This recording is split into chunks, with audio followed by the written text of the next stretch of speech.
Boa tarde a todos. Agradeço, então, a oportunidade, uma grande satisfação. Eu sou, então, o André, sou professor da Poli, sou professor do Design. Como foi mencionado, trabalho com essa ideia, todas as abordagens ágeis de desenvolvimento, muito no desenvolvimento de produtos e serviços e empreendimentos. E eu venho aqui para contar para vocês de um dos casos mais sensacionais de desenvolvimento que eu tive a oportunidade de vivenciar, experimentar, presenciar, participar, chamado Alô Mãe. Eu não sei se vocês já ouviram falar. O Alô Mãe é um projeto que surgiu em 2012 dentro da Secretaria Municipal de Saúde do município de São Paulo. Então, em 2012, mais ou menos maio, faz mais ou menos 7 anos atrás, eu fui chamado para uma reunião nesse projeto, junto da regulação, aonde eu fui convidado, então, para um projeto pioneiro dentro do contexto da prefeitura, cujo foco era monitorar gestantes e puérperas em situação de risco. Então, o projeto surgiu em 2012, o foco era, então, acompanhar as gestantes que estavam grávidas e as puérperas que tinham acabado de ter seus filhos em situação de risco. O que é situação de risco? Baixa idade, ou seja, menor que 14, ou grande idade, maior que 40, multípara, drogas, álcool, baixa renda e assim por diante. O princípio por trás do projeto é que vale mais a pena trabalhar a prevenção do que depois a questão toda da manutenção do resultado da gestação. E é um projeto legal, porque em 2012 eu entrei lá e falei, nossa, conhecendo tudo que eu conheço do sistema público brasileiro, eu acho que vai ser rápido a estada aqui, se der 6 anos, 1 ano, vai ser um bom período. E 7 anos depois, a gente continua nesse programa, ou seja, dentro da Secretaria Municipal de Saúde, desenvolvendo várias das inovações, então, relacionadas com o sistema que a gente está acompanhando. Então, o que eu venho para contar um pouquinho é como a gente foi implementando os diferentes conceitos ligados ao conceito de e-saúde ou e-health. Esse é o único slide que a gente tem conceitual, ou seja, a Organização Pan-Americana da Saúde define a e-saúde como sendo o prontuário eletrônico, a telesaúde, a M-saúde, o e-learning, a educação continuada e a padronização e a interoperabilidade. Prontuário eletrônico, eu acredito que seja uma das promessas mais antigas que a gente tem para o sistema de saúde. Meu primeiro projeto de prontuário de saúde, prontuário eletrônico, foi em 96, e até hoje a gente não tem nada muito efetivo, e como o Rodrigo mencionou, isso vai ser cada vez mais complexo, muito em relação à questão toda da privacidade dos dados, ou seja, conforme eu sou capaz de começar a acompanhar a pessoa, e aí puxando o conceito que o Rodrigo trouxe, eu posso criar um gênio virtual dessa pessoa, e, por exemplo, prever quando ela vai falhar. Isso seria, então, uma questão, envolve uma série de questões relacionadas, então, com a privacidade e com o direito ao não saber das pessoas. Mas, nos outros espaços, telesaúde, M-saúde e o e-learning, a gente desenvolveu uma série de iniciativas, cujas quais, então, estão gerando bons resultados e, aos poucos, estão fazendo com que a nossa saúde seja capaz de evoluir em direção aos conceitos que foram apresentados, a ideia das Smart Cities e aos sistemas mais otimizados e mais eficientes. O telesaúde ele é regulado, ou seja, no Ministério da Saúde, uma prioridade nacional já há bastante tempo, a partir da qual, então, são desdobradas as iniciativas, tanto em estados como também nos municípios, e a gente, então, opera dentro do contexto do nosso pequeno município, 12 milhões de pessoas, mas com muitas visitas das cidades vizinhas, ou seja, tem muita gente que também visita o nosso sistema de saúde graças aos recursos que a gente é capaz de trabalhar. E, em 2012, esta era a visão que a gente tinha, então, do que seria o telesaúde no município. Ou seja, primeiro ponto, muita questão da atenção básica, ou seja, o foco, então, da telesaúde surge muito com a questão de eu viabilizar o acesso ao sistema para os munícipes e fazer com que o desenvolvimento do caso, e esse é um conceito muito bacana da medicina, ou seja, a ideia de que cada caso possa ser acompanhado ao longo do tempo, de maneira que as ações mais efetivas possam ser tomadas. Dentro desse espaço, a gente começou a trabalhar teleconsultoria, teleeducação e teleregulação. Vamos falar um pouquinho mais sobre isso. E em relação à questão toda, a ideia, então, do atendimento aqui das gestantes e das puérperas, ou seja, das pessoas em situação de risco, é a regulação. E aqui embaixo uma questão toda da geração do conhecimento. Então, foi em cima desses 3 pilares que a gente desenvolveu o programa ao longo desses últimos 7 anos. E a gente divide as nossas iniciativas em B2C e B2B, para usar um conceito mais clássico da TI, aonde o B2C é exatamente a ideia do governo, seria mais correto o jeito to be, mas um government to be, para as pessoas, to consumer, aonde a gente teria então atendimento ao cidadão e aos negócios, ou seja, como que a gente faz a otimização do sistema e da rede pública de saúde. Sobre o B2C, ou seja, o atendimento ao cidadão, a nossa base, então, a gente trabalha junto com o SIGA é o principal sistema de saúde da prefeitura, o sistema integrado de gestão e assistência, aonde estão, então, os prontuários dos munícipes e das pessoas, todo mundo que tem um CNS, uma carteira nacional, tem um número dentro do SIGA e a sua evolução ela é trabalhada dentro desse espaço. E o nosso projeto, então, ele é um entorno do SIGA, a gente não atua diretamente no SIGA, a gente importa do SIGA e devolve para o SIGA. Então, por exemplo, todo o monitoramento de gestantes é definido a partir dos riscos que são identificados junto às gestantes ou puérperas que estão carregados dentro do SIGA. O segundo movimento, ou seja, a ideia toda da comunicação. Então, a gente acompanhou ao longo desses 7 anos a ideia das várias tecnologias se propagarem e serem capazes de comunicar aos munícipes o que deve ser feito. Então, a gente começou com um website, mas a parte mais importante, ou seja, que já começou a funcionar bastante, a ideia toda do Facebook, aonde você é capaz de ter uma interatividade maior com as pessoas e uma ideia de comunidade. Então, você começa a envolver as pessoas, criando um conceito de comunidade, em especial para as mamães ou futuras mamães, que têm muito interesse nesse tipo de compartilhamento. Ainda relacionado com a questão toda da comunicação, a ideia toda, então, da gente criar sistemas alternativos. Ontem estava desligado, mas a gente tem um chatzinho, onde pode entrar em contato por chat, pode ser por Facebook, pode ser por Google. Então, a gente viabiliza o acesso do munícipe da maneira que ele achar mais importante, mais interessante para o nosso sistema. Depois. Está devagarinho? Eu deveria olhar para cá. Boa. A ideia toda, então, das campanhas de vacinas, tá? Ou seja, então, essas daqui são as campanhas do calendário vacinal para gestantes, a questão toda da hepatite B, o duplo adulto e a DPPA, ou seja, a gente utiliza, então, o nosso programa, todos os canais, Facebook, site, telefone, assim por diante, para estar alertando em relação às campanhas que são corriqueiras, ou seja, anuais, ou, eventualmente, um caso, uma epidemia, como a questão da sífilis, que está acontecendo dentro do município de São Paulo, tem a ver com a questão toda da migração, ela voltou ali nos centros, nas áreas mais menos favorecidas, e a gente utiliza, então, esse canal também para propagar, olha, atenção, faça o seu exame de sífilis se você tiver numa determinada posição de risco, se você tiver numa determinada questão mais complicada. Então, a ideia toda do governo para o cidadão. E a partir daí, a ideia toda, então, do monitoramento. Então, a gente tem um call center, esse call center conta com um número efetivo de enfermeiras e de teleoperadores que são capazes de viabilizar essa ideia da entrada e da saída de informação. Ou seja, se eu estou fazendo um determinado monitoramento de uma gestante, eu tenho que fazer uma série de ligações ao longo do tempo, e essas ligações, então, vão sendo agendadas e executadas, e os retornos, a partir dos retornos, o sistema é capaz de processar quais foram os resultados, e a partir dos resultados obtidos, você ser capaz de tomar uma determinada ação. Esse call center apresenta uma certa flexibilidade, então a gente já teve, por exemplo, processando Corujão, no momento em que o foco da prefeitura era, então, vamos diminuir as filas, alguma parte boa do Corujão foi processada dentro do nosso call center, e para qualquer outra, então, situação, ou para qualquer política específica, ele funciona, então, como um canal de interação entre o sistema de saúde e a questão do munícipe. Um outro ponto que é interessante também, esse programa foi descontinuado um tempo atrás, mas era muito bacana, era a ideia da visita de uma enfermeira ou de uma pessoa específica logo depois do parto. O parto, então, ou seja, 2 dias depois do parto, a gestante ou puérpera, que certamente ainda está internada, e essa interação, onde a gente entregava um enxoval, era um momento da gente colher uma série de impressões e de observações dessa paciente em relação ao sistema municipal de saúde. Outro ponto, ou seja, uma coisa aí contando já da evolução do projeto, em um determinado momento a gente detectou que as pessoas faziam os exames, mas não buscavam.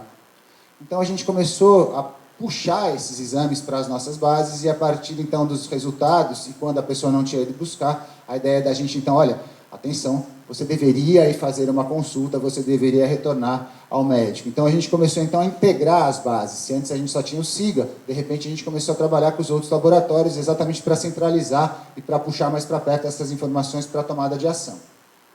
E aí, então, ou seja, dado o contexto todo, a marcação de consultas. O foco, quando a gente fala, então, da medicina no contexto brasileiro, é promover a interação entre o médico e o paciente. Então, a gente faz um esforço constante para que as pessoas que estão em situação de risco e precisando de algum tipo de ação, efetivamente compareçam nas consultas e nos exames. Então, a gente liga alguns dias antes, a gente liga na véspera, a gente liga logo depois, para saber se o processo todo está acontecendo da maneira que estava sendo prevista. Isso, então, em relação à questão da interação com o município. Em relação aos médicos, ou seja, a questão toda do sistema de saúde, médicos, enfermeiros e assim por diante. Primeiro, a ideia de que a gente tem trabalhado, então, a teleeducação, ou seja, utilizar os sistemas de educação à distância para promover uma maior capacitação de toda a rede. Está muito ligado com a Escola Municipal de Saúde, que tem, então, disponibilizado uma série de cursos e uma série de iniciativas para ser capaz de aprimorar o conhecimento e a capacitação dos diferentes participantes desse sistema. Um segundo ponto, bastante importante, é a ideia de você começar a otimizar os movimentos dentro da cidade, o tema dessa palestra. Então, por exemplo, é muito comum, quando eu não tenho conhecimento na ponta, quando eu não tenho conhecimento na periferia, que o paciente seja transferido para o centro, para um centro de excelência, como, por exemplo, a HOC, aqui na Doutora Arnaldo. Isso gera uma série de custos de transporte, uma série de ineficiências e sobrecarrega o nosso hospital central. Então, a ideia da teleconsultoria, que a gente implementou alguns anos atrás, é como é que eu sou capaz, então, de viabilizar uma opinião de um especialista no centro para uma dúvida que surge na periferia, sem que necessariamente exista algum tipo de movimentação de pacientes. Então, a gente começou a trabalhar o esclarecimento de dúvidas sobre procedimentos clínicos, ações de saúde, questões relativas ao processo de trabalho, no formato de pergunta e resposta. E essas teleconsultorias são integradas com uma base, essa é uma base da América Latina inteira, chamada BIREME, ou a BVS, a Biblioteca Virtual da Saúde, onde as boas teleconsultorias passam a ser reutilizadas posteriormente. Então, aqui é uma certa gestão do conhecimento, aquelas dúvidas mais comuns, cujas respostas estão lastreadas e efetivamente justificadas academicamente, elas passam, então, a fazer parte dessa base e têm um acesso facilitado, sendo propagadas de uma maneira mais efetiva. Um outro ponto importante, ou seja, a questão toda do telediagnóstico, ou seja, como que eu sou capaz, então, de elaborar um laudo sobre um determinado exame sem necessariamente ter a ação física, ou seja, a pessoa, o médico conferindo presencialmente ou vendo com as mãos aquela informação.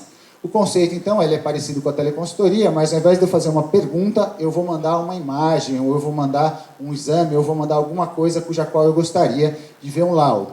Essa aqui é a figurinha do Telesaúde do Ministério da Saúde, mas a gente teve o privilégio de acompanhar duas iniciativas muito interessantes, aconteceram principalmente há 2, 3 anos atrás. A primeira em parceria com o Einstein e com o pessoal do HC, ou seja, você tinha um ônibus que passeava pela cidade de São Paulo. Nesse ônibus, o cidadão, a gente agendava uma consulta da pessoa no ônibus, o cidadão ia até o ônibus e fazia as imagens. Essas imagens vinham para nós dentro da regulação e a gente encaminhava principalmente para o pessoal do Einstein, para o pessoal do Einstein laudar. E aí, com o laudo voltava para a gente, e aí das 3, uma, ou refaz o exame, ou vai para a consulta, ou se for uma urgência, já começa a encaminhar com maior velocidade, e a gente era, então, capaz, depois de encaminhar o cidadão da maneira mais apropriada. Acho que vale a pena um ponto interessante, ou seja, a saúde no município de São Paulo é um dos ecossistemas mais ricos que a gente tem atualmente, ou seja, tanto pela questão das excelências públicas, como as excelências governamentais, como as excelências privadas, e esses atores todos interagindo de uma maneira muito efetiva e de uma maneira, vamos dizer, competitiva, muita cooperação e alguma competição em diferentes momentos. Então, esse foi um projeto bacana que a gente desenvolveu em várias mãos, ou em 6 mãos, onde a gente tinha o governo, a parte toda do hospital, das clínicas e do pessoal que estava trabalhando com ônibus, e também o Einstein que estava desenvolvendo, então, esse protocolo. Um dos pontos interessantes, ou seja, inclusive quando a gente fala do laudo, e como foi mencionado anteriormente a questão toda do emprego e do desemprego, os laudos estão sendo cada vez mais automatizados, ou seja, inclusive um dos pontos que a gente está trabalhando é como que eu consigo ensinar as máquinas a laudarem. Elas ainda não são tão boas quanto os humanos, elas erram mais, mas elas variam menos. Em outras palavras, o mesmo laudo para o mesmo computador vai dar o mesmo resultado, perdão, o mesmo exame no mesmo computador vai dar o mesmo resultado, e isso com o médico eventualmente não é verdadeiro, ou seja, o mesmo exame com o mesmo médico pode variar de acordo com os fatores ligados a nós humanos. Esse foi então um exemplo bacana, onde o ônibus então minimizava todo o acesso. Um outro caso interessante é a ideia do teleneuro. Esse aqui é o professor Luiz Adriano, ele terminou o doutorado dele exatamente na questão do teleneuro. O neurologista é uma pessoa muito cara dentro do contexto todo da medicina, e qualquer impacto na cabeça, ele tem que ser capaz de laudar o exame. Então, qual que era a ideia? O que acontece? Normalmente o cara caiu, um motoqueiro, ou uma bicicleta, ou um patinete, mais recentemente, houve algum acidente, o cara tem que ser encaminhado para um lugar onde tenha um neurologista. E o que o teleneuro fez? A gente utilizando, a gente pegando o número do exame e transmitindo esse número do exame atrelado a um protocolo para um médico, por exemplo, usando o celular, o médico é capaz de laudar com a mesma acurácia. Então, o trabalho do Dr. Luiz Adriano foi exatamente provar que não existe diferença no laudo, seja ele com um computador, com um celular ou com algum outro tipo de mídia.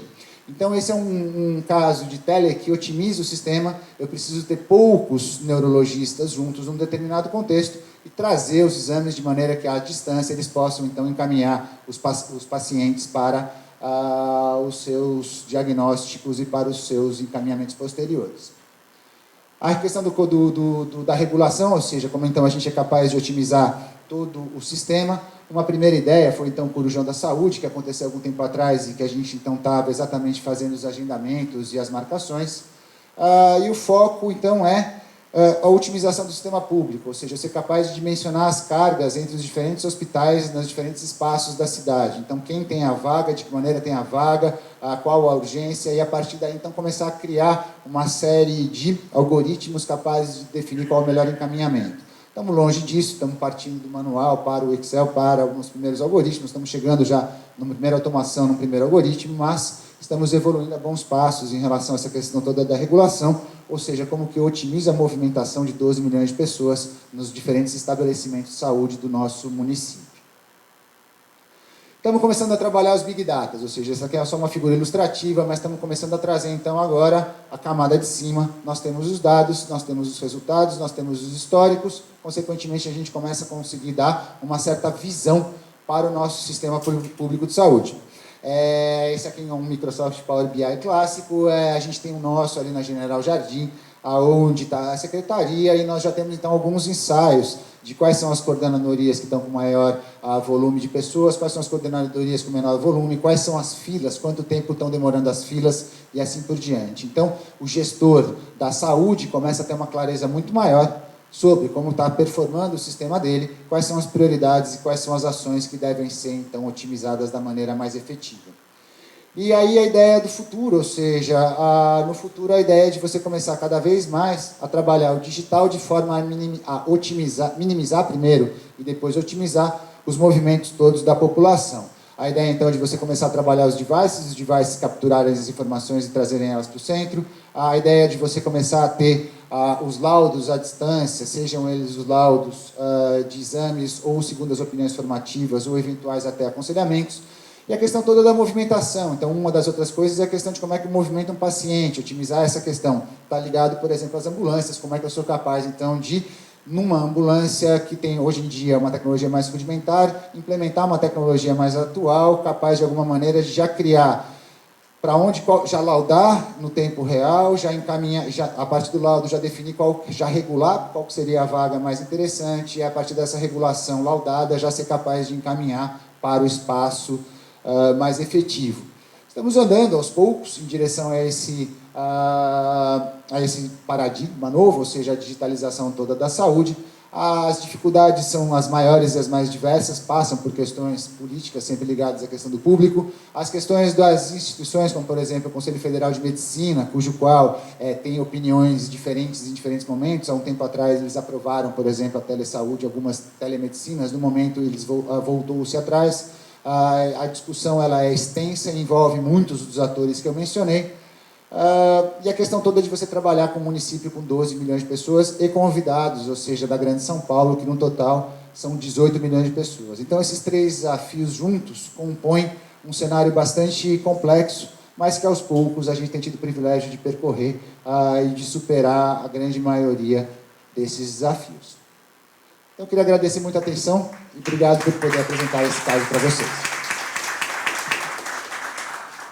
Obrigada, André. Parabéns pelo trabalho. O Alô Mamãe é muito bacana.